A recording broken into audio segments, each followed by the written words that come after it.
Welcome to Connecting the Dots, a non-traditional legal program with your host and trusted advisor, Liz Myska, your guide through the web of life's dilemmas. Welcome to another edition of Connecting the Dots. I'm attorney Elizabeth Myska, and today my guest is Sherry Keating. Welcome, Sherry. Thank you so much, Liz. I'm so excited to be here. I am so excited to have you because we've been nipping around the heels of that large topic of diabetes, and I know you can definitely enlighten us.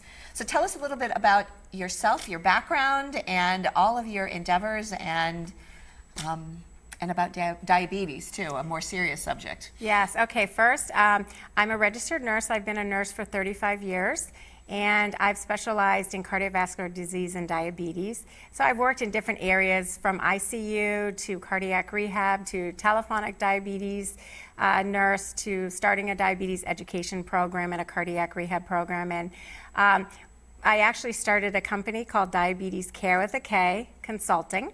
And my company is to help people prevent and manage diabetes. And I started this company because, first of all, being a nurse in diabetes, I'm ashamed to say I didn't know diabetes was preventable until I was laid off 4 times as a nurse.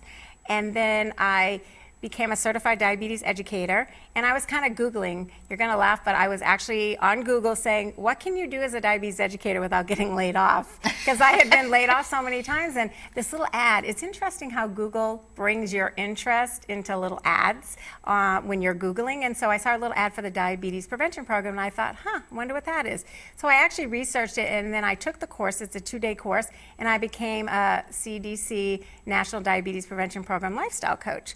And so I went back to the hospital that I had worked with for 31 years, and I said, hey, I'm a CDE, which is a certified diabetes educator. I'm now a diabetes prevention life coach. Would you like to partner with me and start a diabetes prevention program?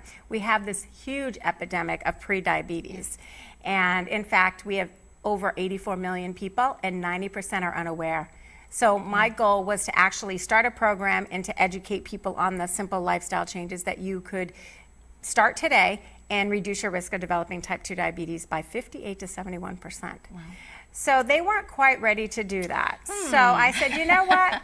I am actually going to start a company, and my mission is going to be to help teach these lifestyle changes to people and to help prevent diabetes. So I started my company. It was exactly 2 years, September 17th of this year.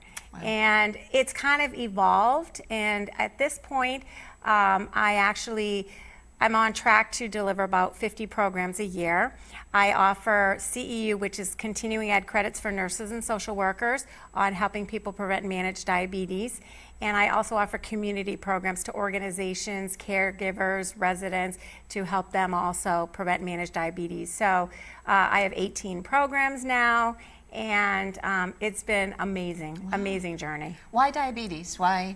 Do you have, is there, just in your encounters as a nurse, is there family that has that affliction? Why? Actually, no. I don't have any family members with diabetes, but I have taken care of thousands of patients with diabetes, and I've found that a lot of them are not in good control, and it leads to long-term complications and premature death. And it's a very serious, life-threatening disease. And you can do simple daily things to help get your diabetes under control.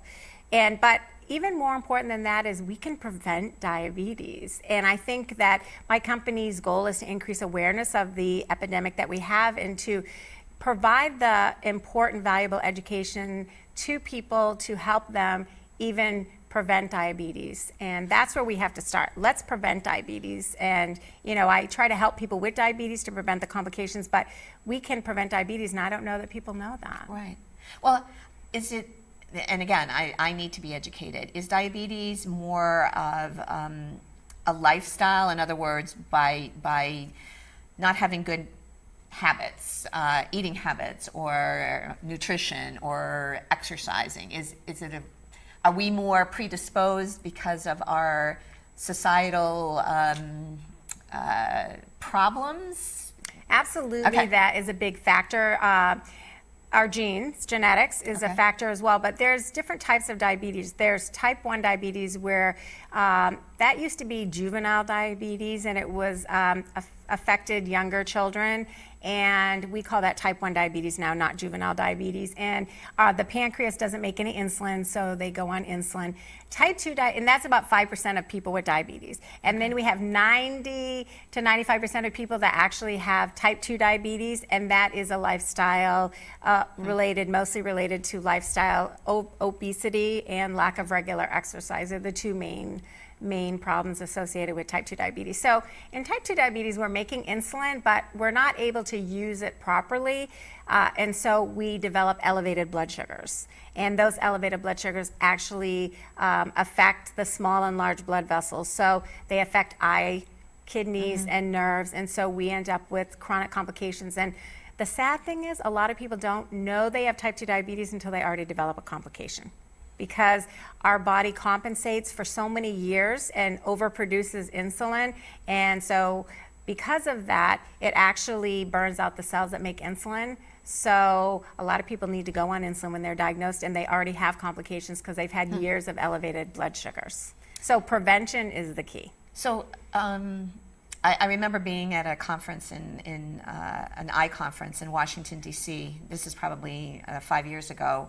And the speaker said, and this was graphic, 1 in 3 by the year 2030 will have diabetes. And then the speaker then started counting 1, 2, 3, 1, 2, 3, and everybody was like, whoa.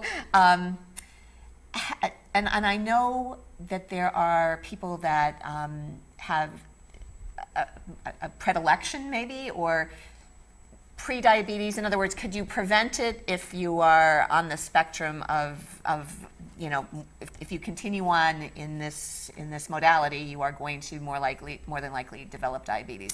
So yes. Can you speak to that? Yes, absolutely. So pre-diabetes is when your blood sugar is elevated, but it's not high enough to be diagnosed with diabetes. Okay. So they do a couple of different blood tests. They do what we call a fasting blood sugar, where you fast 8 to 12 hours. They do your blood, and if your fasting blood sugar is between 100 and 125, then you have pre-diabetes. Over 126 is diabetes. Then there's another test called an A1C, which is, it's a 3-month average. You don't fast for this test. You can go to the doctor's like any time of the day, they'll do your blood, and it's kind of a camera snapshot of how well your blood sugar has been regulated over the previous 3 months. And if you're between 5.7 and 6.4, you have pre-diabetes.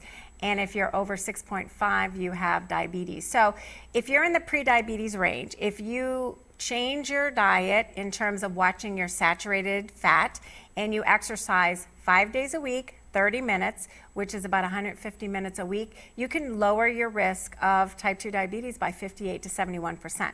And our senior population get the benefit of 71% reduction. So if that doesn't happen, the research shows that 1 in 3 will develop type 2 diabetes, and those with pre-diabetes, 15 to 30% will go on to develop type 2 diabetes within 3 to 5 years. So they can make changes today that are going to significantly impact their development of type 2 diabetes. Absolutely. Now, when you say saturated fats, again, those were words to me. Can you give me some examples of what is a saturated fat? Butter. Creams, I know. Cheese, probably. Yes, cheese. You know, our high-fat foods, like our high-fat meats, like beef, anything that is a lot of animal products. And when I say that to people, they're like, I can never have that again. That isn't true. Right, it's everything in moderation and the appropriate portion size. We supersize everything in the U.S. And so I think that's really contributed a lot.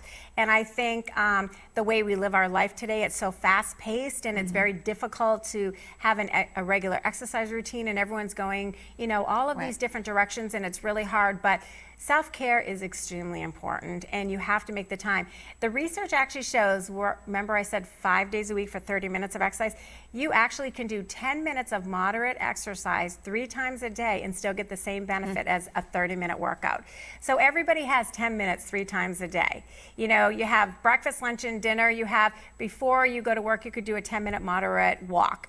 And then at your lunch break, do 10-minute moderate walk. And then when you get home after dinner. So, you know, I guess it's a matter of priorities, but trust me, once you get diabetes, it's not a curable disease. It's a progressive chronic disease, and there's a lot of complications associated with it. It's better to take that time and prevent diabetes than it is to have to learn to deal with it on a day-to-day basis. Well, it sounds like, again, like having a plan and not sticking your head in the sand and saying, oh, I'll wait until it happens, which has been the theme of my programs today, has been plan, prepare, educate yourself. And it's small changes, just small. I really believe my company is all about teaching people about small changes. Small changes make a big difference. So just start with something that's gonna, instead of whole milk, go to 2% milk. And then when you get used to the taste of 2% milk, go to 1% milk. And just decrease the amount of fat. If you have 2 hamburgers, have 1 hamburger. It's just those small, simple things. They're gonna make a big difference in your weight and your risk of, and it's not just diabetes, because diabetes is associated with high blood pressure, elevated cholesterol. And it's that, you know, when people have the apple shape, or they carry their weight in the middle, versus the pear shape where they have it more in the hips and the buttocks area, it's better to be a pear than an apple, because the apple shape, or keeping all of your weight in the middle, actually increases inflammation in your body, causes your liver to become fatty, and it actually increases your risk of heart disease and stroke, which is the number one reason why people with diabetes die, is because of, you know, premature heart disease and stroke. And it's a lot related to that excess weight around the middle. So even losing 5 to 7% of your body weight. So if you weigh 200 pounds, if you lose 14 pounds by reducing your saturated fat and exercising, you reduce that risk by 58 to 71%. Wow. So it's not a lot. We're not talking about you're having to lose, you know, all of these 50 pounds, 80 pounds. It's 5 to 7% of your body weight right now that you can lose. So, I mean, it's achievable. You're also reminding me that last summer, not this past summer, but a year ago, I took a free healthy living course through a behavioral modification, a free course. And again, I had preconceived notions about what it was going to be like. In other words, it had a nutrition component, sleep component, exercise component. But what was interesting was hearing the other people who were participating, again, what their goals were. Because some people had just had surgery and they had never exercised before and wanted to start exercising or eating better. Or some of them had worked at night, and they found that when, you know, they did not eat, they binged ate because it was their biological clock was off. But the same thing that you are saying with regard to diabetes, the instructor was saying, make little modifications. Don't cut out ice cream completely from your diet. In other words, I remember her saying the Europeans have a little dollop, and that's enough. Yeah. not this, you know, 500 scoops of this. So, and again, I think having role models. Do you have anyone that you've has impacted you, that you've educated, that you can point to as this person started slow and gained momentum, and now they're a great adherent of what you're preaching?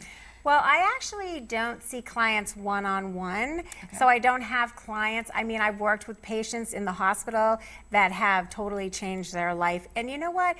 They feel better. They have a new outlook on life. They can do things that they couldn't do before.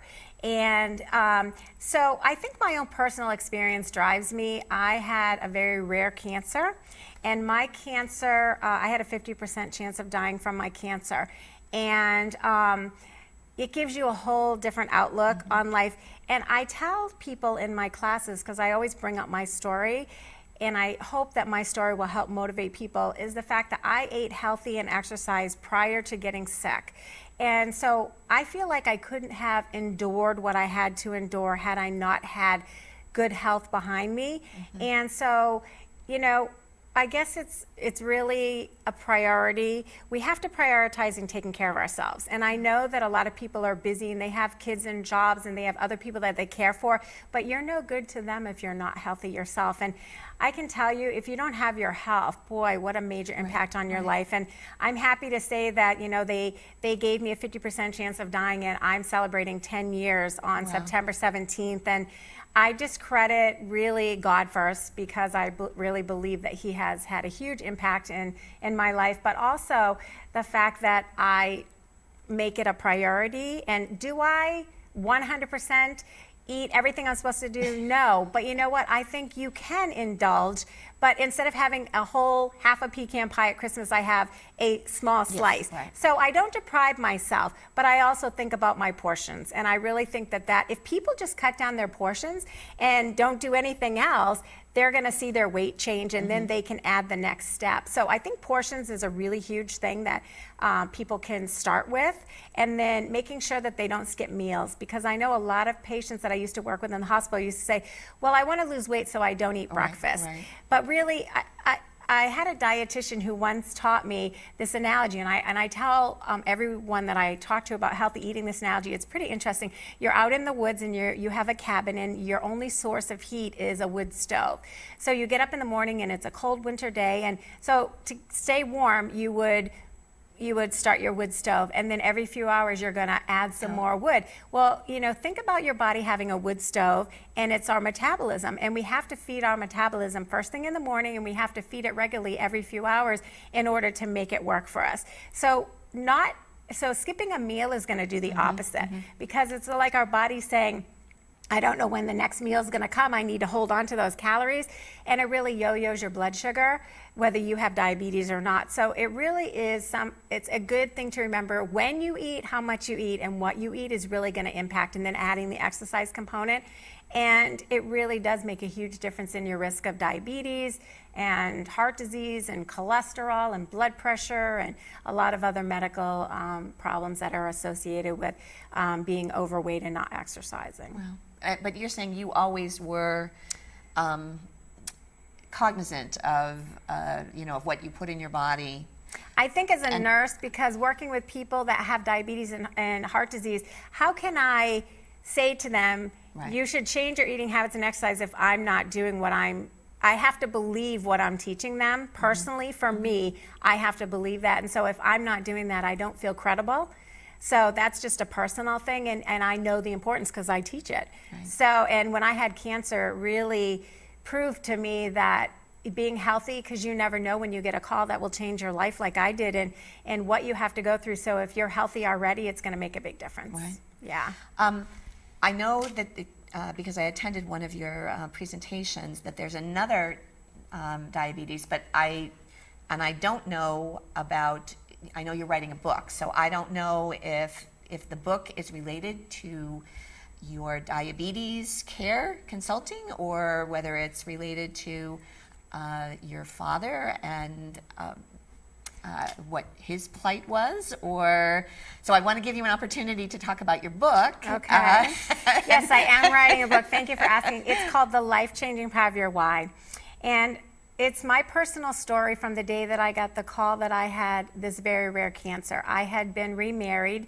I was married to my first husband. We were high school sweethearts, and we were married 23 years and have 2 beautiful kids, 4 grandkids. And then I got remarried. We kind of grew apart because we started dating so young, and we're still good friends now. But I got remarried, and I was married a year when I got this call that changed my life. And so it was actually September 17th, the day I started my company, but it was in 2002. And so what ended up happening was in 2008, excuse me. So what happened was my life went into a spiral. My husband actually ended up leaving, and I became very depressed and kind of hopeless. And one day I realized it was a struggle to get out of bed, and it was a struggle to do just basic activities of daily living like eating and everything. I just gave up. And so one day I realized that I had a 1-year-old granddaughter, and if I didn't get out of bed and go through the motions of living my life, I wouldn't see her grow up, and she became my why.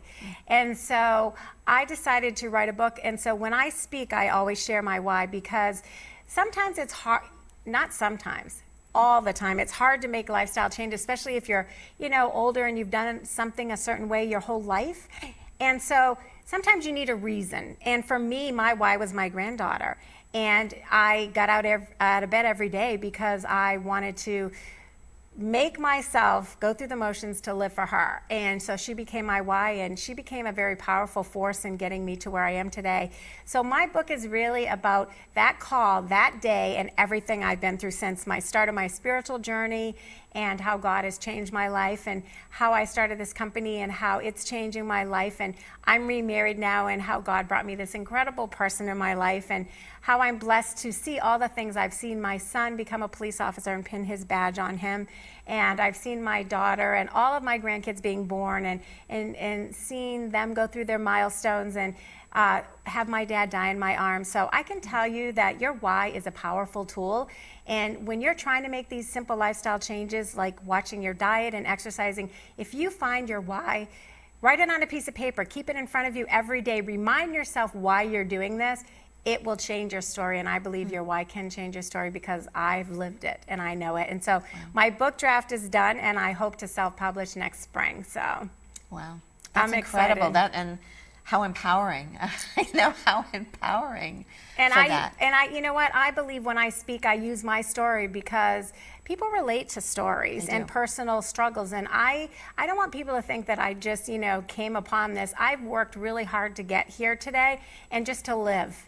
Literally to live and be alive 10 years later, and I feel like my life, I'm alive for this moment. Right. Like to be here in this moment and to impact people's lives through my expertise as a nurse, and through diabetes, and also through my personal journey. And I hope that I can make a difference in the life of one person every day. That's my goal. Well, and so well said. Again, it comes back to the question, why are we here? Are we just here marking time Right. and waiting for the next thing, or a shoe to drop, or are we here to contribute and make a difference, however that However it is, and however that- everyone yep. can make a difference. I believe everybody is here for a reason, and everyone has a story, and everyone has a why.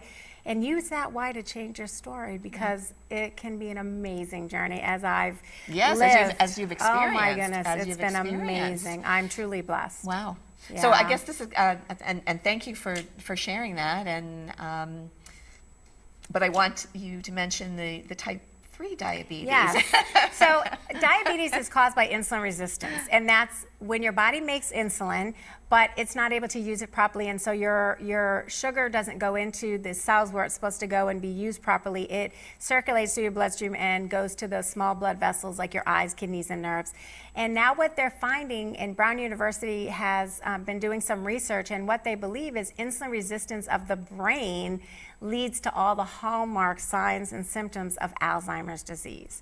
So if you eat healthy and exercise, you can decrease insulin resistance, and that will actually impact your risk of cognitive impairment, and as well as diabetes, and a multitude of other medical conditions that are related to insulin resistance. It's fascinating research, and I speak on that and offer the continuing ed programs, and I'll be speaking at some conferences this fall about it. And it's exciting research, and they're actually researching some medications used to treat diabetes to actually improve insulin in the brain, and the way it's used in the brain to lower your risk of cognitive impairment and progressing to Alzheimer's disease. So it's really cutting edge research, and it's going to be fascinating to see where all this leads. Wow, absolutely. My dad passed away of dementia, and so, he becomes part of my why, sharing this information about this research, and, because Alzheimer's disease is another huge epidemic, and there's going to be, who doesn't know someone who's impacted by diabetes or Alzheimer's disease, right? And so it all goes back to insulin resistance, which goes back to healthy eating and exercise. Right, it goes back to lifestyle. Goes back to lifestyle. And so, you know, if we can change our lifestyles by making some small changes, we can impact so many things. Absolutely. So Absolutely. I hope that's the message today that people hear, is small changes really make a big difference in your health and your future health. I know people don't think about it when they're young and everything, but really what you do now, I actually teach my grandkids, they're 6, 8, and 11, and I've taught them healthy eating and the importance, and I have the food models, and they come over and actually make a healthy plate for me. And I produce and host a TV show at Sterling Lancaster called Talk Me Healthy, and they're going to come on my show in December, and they're going to teach other kids how to make their lunch a healthy lunch. So I'm really excited, because don't we build habits when we're younger? We absolutely do. We absolutely do. Yeah. I love that. They're going to be teaching their audience of their peers. Absolutely, I hope so, because really, if we teach other kids, if they can impact other kids, then that is amazing. It is. It is. Well, Sherry, I would say that you're amazing, and Oh, thank you so much. Continue the upbeat and the passion that I exudes from you. I think it's wonderful, and again, I hope my viewers will take heed and make those small, which seemingly insignificant steps, but little by little, step by step. It's not it's not a mouthful, it's a morsel, right? Absolutely, and they're really not insignificant, they're very significant. Those small steps really are significant in the future health and the current health of everybody. So definitely, I hope your viewers listen to that advice. And also, if anyone is interested in contacting me, they can contact me, diabetescarewithak at gmail.com. They can go on my website, diabetescarewithakconsulting.com. And I would love to offer educational programs and make a difference in the lives of others. Thank you so much for being my guest today. Thank you so much for having me. I appreciate it, Liz. Thank you. Attorney Liz Myska, join me next time on Connecting the Dots. Please note that the information provided in this show is not a substitute for consulting with an experienced local attorney and receiving counsel based on the facts and circumstances of a particular transaction. To contact Lizbeth, email her at lizbeth@elizabethlmyska.com or call her office at 508-753-7681. We're online at connectingthedots.lawyer. Executive producers, Lizbeth Myska and Jack Peacock. Producers, John Medberry and Bill Hamilton. A production of Elizabeth L. Myska, JD, LLM, in association with Compliments.